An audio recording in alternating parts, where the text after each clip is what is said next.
Good morning, students.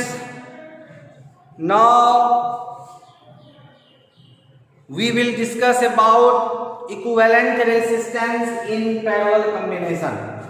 Parallel combination of resistors, प्रतिरोधों का समांतर समूहन में समतुल्य प्रतिरोध का परिमाण। तो हम लोग इसमें क्या करेंगे, पहले तो तीन प्रतिरोध लेते हैं। Let us suppose that three resistors having their resistances R1, R2 and R3 are joined in parallel. R3 are joined in parallel with an electric circuit.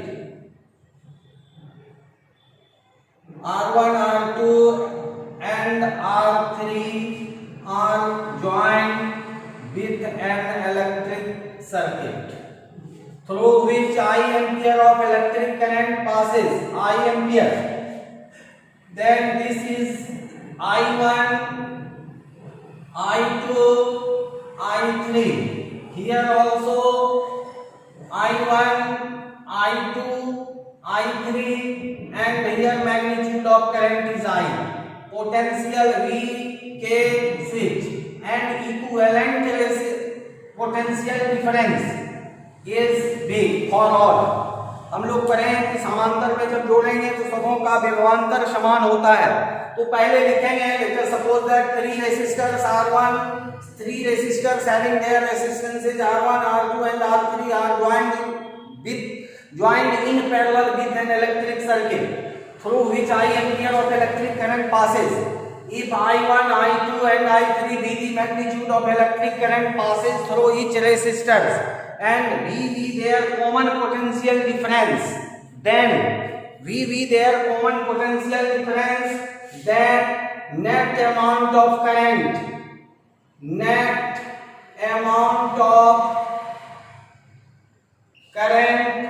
I equal to I1 plus I2 plus I3 equation 1.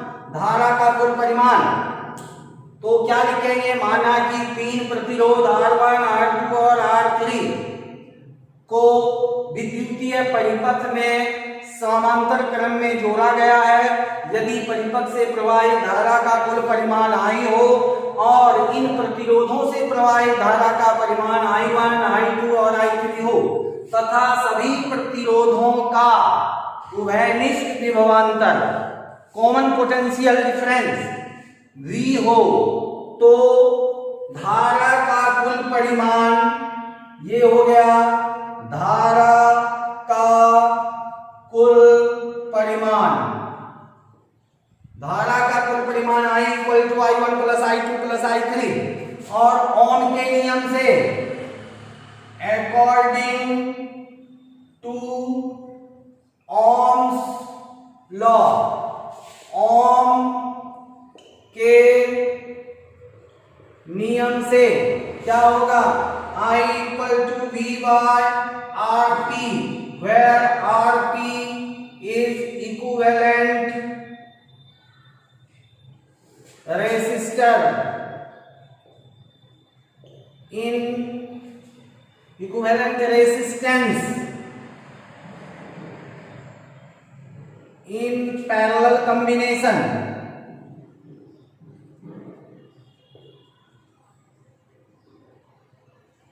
In parallel combination यानी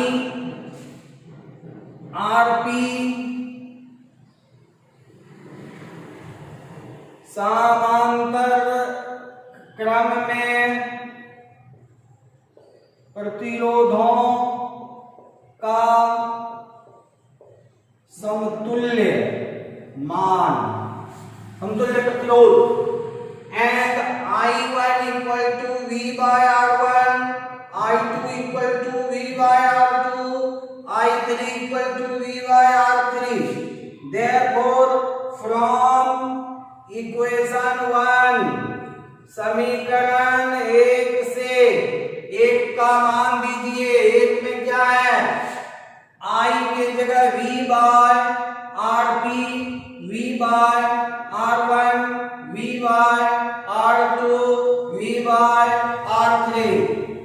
bye R P common निकाल दीजिए, भी R1 plus R2 plus R3, ये भी गया। 1 by RP equal to 1 by R1 1 by R2 1 by R3, ये हो गया आपको equivalent resistance in parallel combination. This is required equivalent resistance in parallel combination।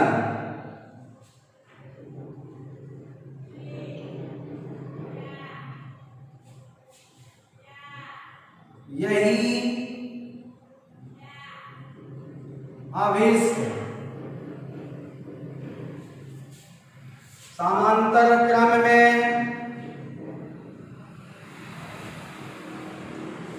समतुल्य प्रतिरोध का मान है।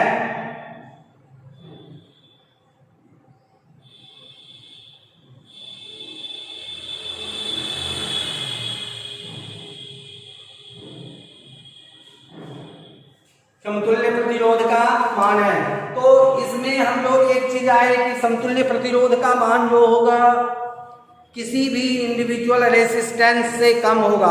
जो भी हम रेसिस्टर लेंगे श्रेणी समांतर क्रम में जोड़ेंगे तो उसका मान हमेशा कम आएगा, श्रेणी क्रम में जोड़ेंगे तो अधिक आएगा। तो वही एक क्वेश्चन याद कीजिए, x greater than y, y से ग्रेटर देन z, z से ग्रेटर देन p। इसको अगर प्रतिरोध समांतर क्रम में लेंगे तो 1 बाय RP के लिए हम लोग लेंगे तो सबसे छोटा है x, 1 by x equal to 1 by y 1 by z 1 by t, इस तरह का रिलेशन आएगा। और याद रखिएगा अगर दो रेसिस्टर दिया रहे, दो रेसिस्टर आपको दिया रहे R1 और R2 पैरेलल में, तो RP बराबर 1 by R1 plus 1 by R2, 3 रहे तो ऐसे। और दो को निकालने के लिए शॉर्ट ट्रिक है, short trick R1 into R2 by R1 plus R2, 2 के लिए। 3 के लिए R1 into R2 into R3 by R1 R2 plus R2 R3 plus R3 R1, ये 3 दिया रहे तब, 2 दिया रहे तब, ऐसे जनरली इसको निकालेंगे या फिर उल्टा करेंगे तब जाकर के हमको समतुल्य प्रतिरोध का मान आएगा। तो ये हो गया आपको प्रतिरोधों का समांतर क्रम समूहन में समतुल्य प्रतिरोध का व्यंजक। तो श्रेणी क्रम हो गया, समांतर क्रम हो गया, मिश्रित का कोई एग्जैक्ट फॉर्मूला है नहीं, डेरिवेशन है नहीं, वो न्यूमेरिकल बेस्ड होता है।